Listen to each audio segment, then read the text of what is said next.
Honoured to have with us Imtiaz साहब। इम्तियाज साहब की तारीफ के मुताबिक नहीं है, पूरा पाकिस्तान को जानता है। इस कमरे में बहुत लोग बैठे हैं इस वक्त, तो मैं चाहूँगा कि इम्तियाज साहब इस मौके को इनकी कहते मुर्गी का फायदा उठाते हैं कि आइए इम्तियाज साहब, आप नहीं देंगे, चलिए आइए।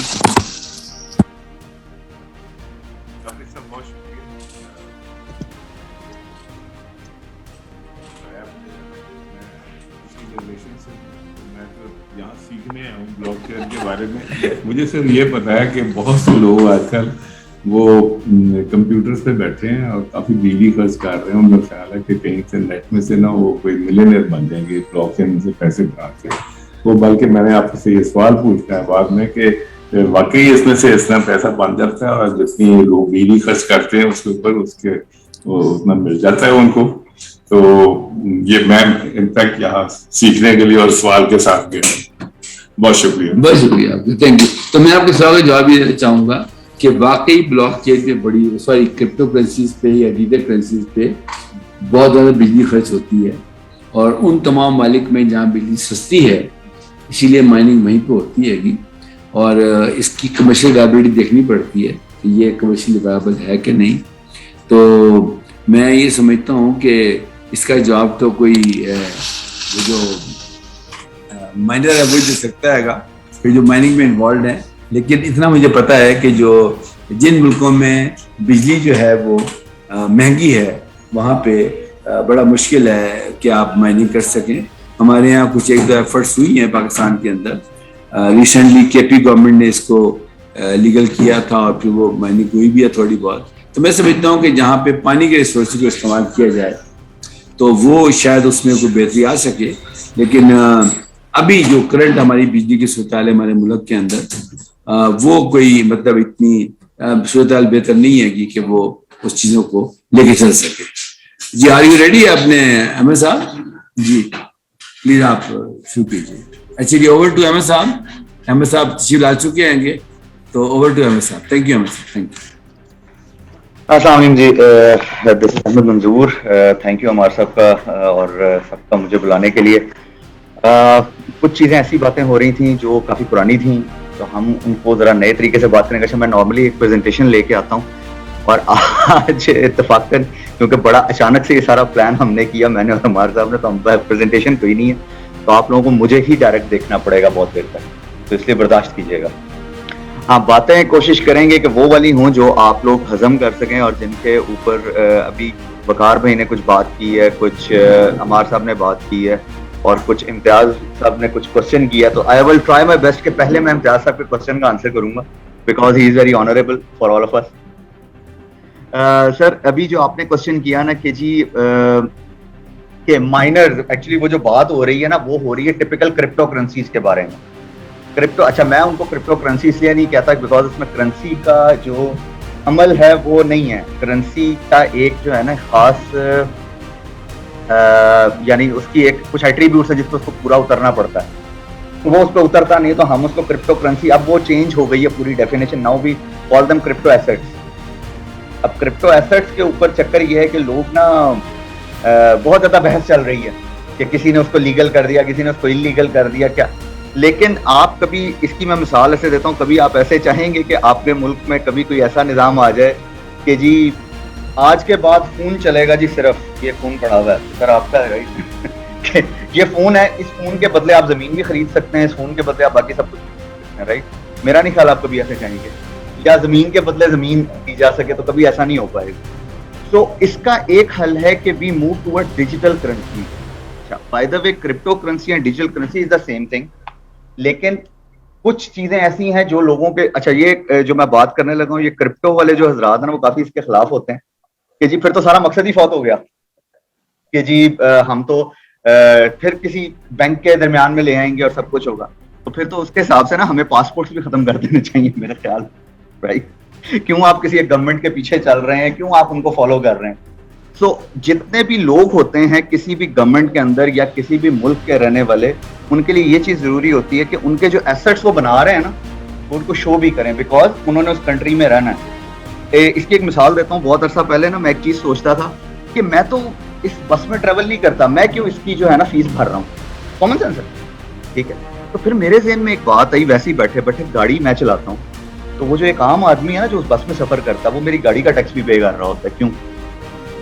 तो इसका मतलब we are at the same level. तो अगर हमें गवर्नमेंट से, तो हमें उसको टैक्सेस की मद में चीजें पे करनी पड़ती हैं। अच्छा, फिर यहाँ पे लोगों का सवाल ये आ जाता है कि जी ये जो है ना, आप हमें उस लेवल की सहूलियात नहीं दी जाती। तो अगर हमें उस लेवल की सहूलियात आहिस्ता आहिस्ता मिलनी शुरू हो जाएंगी, आपको चीजें ठीक करनी है, सिस्टम ठीक करना पूरा।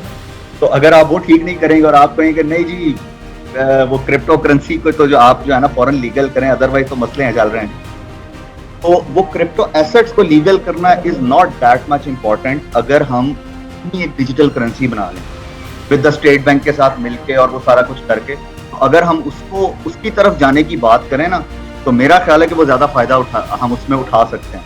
यानी एक वो जो आपने बात की कि बिजली बहुत खाई जाती है, हम टेक्नोलॉजी की बात कर रहे हैं 2009 में जो बनी थी, उसको हम आजकल यूज करने की बात करें तो ज़्यादा बिजली तो ज्यादा ही खाएगी। यानी आप मुझे कहें कि जी मैं 386 जो है ना आजकल के दौर में लाके उस पर काम करना शुरू कर दूं, या मैं वो वाली जो IBM ने पहली चिप बनाई थी ना जो 5 MB की, जिसको 10 लोग धक्का लगाते थे, वो वाली आजकल के दौर में यूज करना शुरू, मेरा नहीं ख्याल आपके कोई फिजिबल बात बनती है। हम चीजें छोटी कर रहे हैं, चीजें तेज हो रही हैं, तो लोग उस तरफ जा रहे हैं। हाँ, डिजिटल करेंसीज की तरफ अगर आते हैं ना, जैसे वकार भाई ने एक स्मार्ट कॉन्ट्रैक्ट की बहुत प्यारी बात की कि चीजें ऑटोमेट हो जाती हैं सारी की सारी, ठीक है, वो एक बहुत जरूरी चीज है आजकल के दौर में। यानी आप एक चीज को ऑटोमेट कर दें। उन्होंने वसीयत की बात की थी माशाल्लाह, मैं उसके नहीं, मैं एक्चुअली बायर और सेलर वाली अगर बात करूं कि एक जो सेलर है उसको पैसे तब मिले जब बायर उसको कंफर्म कर दे कि ये जो चीज है ना, हाँ जी ओरिजिनल है। तो ये तमाम चीज स्मार्ट कॉन्ट्रैक्ट पे रखी जा सकती है। दैट एग्जैक्टली, ठीक है। अभी कितने फ्रॉड्स हो जाते हैं और सब कुछ हो जाता है, तो मेरा ख्याल है कि हम जो है ना इसको इस लेवल पे कर सकते हैं बड़ी आसानी से। तो डिजिटल करेंसी का अगर हम CBDC के साथ जाए ना, पूरे के पूरे जो central bank of digital currency जिसकी हम बात कर रहे हैं, मैं यानी कि जिसकी टिपिकली बात कर रहा हूँ, नॉट क्रिप्टो करेंसीज, ठीक है, क्योंकि वो कन्वर्ट, देखें डेफिनेशंस टाइम के साथ साथ चेंज होती हैं। इस टाइम वो क्रिप्टो करेंसी को बहुत सारे कंट्रीज ने क्रिप्टो एसेट कह दिया, और ये हम, क्योंकि हमारे यहाँ कुछ लोग ऐसे हैं माशाल्लाह जो इसको बहुत प्रमोट करते हैं, जो कहते हैं जी कि ये जो है ना, ये तो पता नहीं क्या पूरा बैंकिंग सिस्टम इससे वो हो जाएगा। लेकिन अगर हम पूरे जो है ना आजादी जिसको कहते हैं, आप आजाद ही होंगे, आपको देखें अब आपके साथ कोई फ्रॉड नहीं हो पाएगा। जस्ट एक दफा सोच के देखें कि जी आप थोड़ी देर के लिए समझते हैं कि ब्लॉकचेन क्या चीज है। अभी अमार साहब ने अपने उसके अंदर बात की कि ब्लॉकचेन एक रिकॉर्ड कीपिंग सिस्टम है।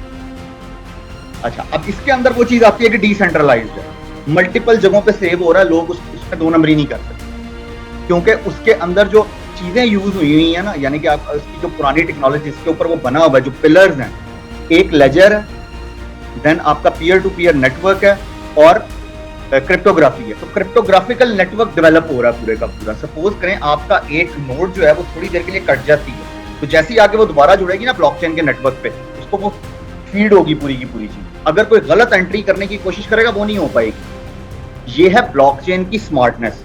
यानी आप इसके अंदर जो चीज ऐड कर रहे हैं ना, जैसे ब्लॉकचेन की डेफिनेशन ही लोगों को नहीं पता, वो उसको जोड़, यानी मैंने एक साहब को ये भी कहते हुए सुना है कि जी अगर तो ब्लॉकचेन में से आप क्रिप्टो करेंसी निकाल देना तो ब्लॉकचेन का मकसद ही कोई नहीं। मुझे बड़ी हैरानगी हुई थी इनकी ये बात सुन के कि यार ये क्या बात कर रहे हैं। यानी मैं ये नहीं कहता हूँ कि वो गलत कह रहे हैं, माशाल्लाह उनका जो नॉलेज है वो हिसाब से बात कर रहे होंगे, लेकिन आप इसको समझे कि उनको शायद वो डबल स्पेंडिंग प्रॉब्लम नहीं पता जो ब्लॉकचेन ने सॉल्व की थी। डबल स्पेंडिंग प्रॉब्लम क्या है कि ब्लॉकचेन के अंदर एक रिकॉर्ड दूसरी दफा ऐड नहीं हो सकता।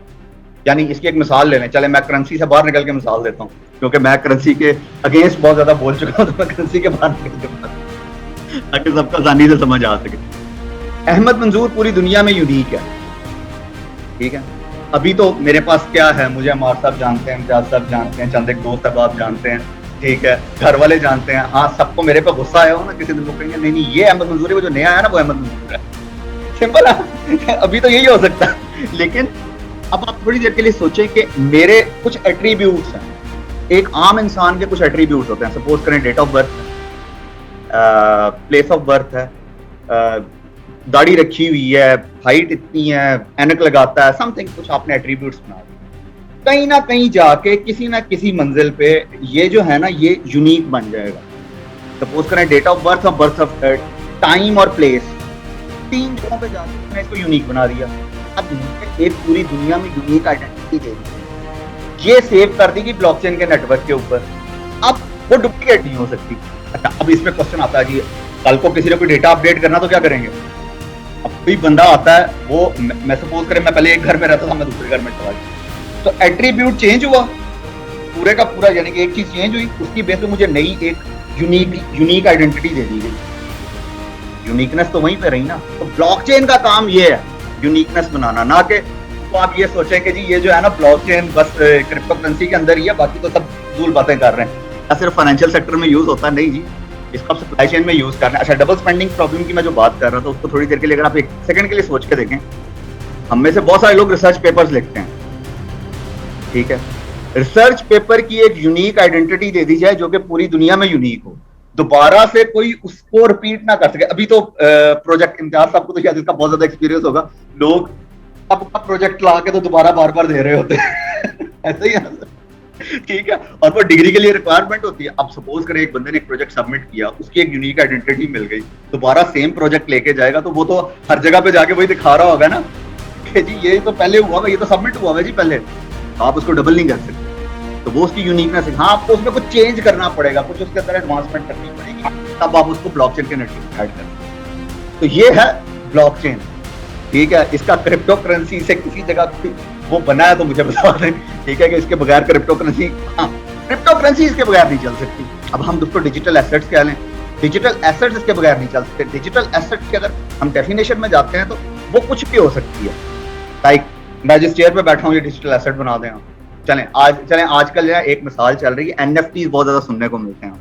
आई होप आप सबने भी सुना होगा एनएफटीज लोग बेच के तो मिलियनियर बन गए, तो that is non fungible token. इसकी थोड़ी सी हम ना जाते हैं इसकी डेफिनेशन। हमारे यहाँ लोगों को शौक है ऊपरी बातें करने, डेफिनेशन में कोई नहीं घुसता कभी। अब एक है हमारी रियल वर्ल्ड जिसमें मैं बैठा हूँ, एक है डिजिटल वर्ल्ड। मोनालिसा की जो पेंटिंग है वो रियल वर्ल्ड की है,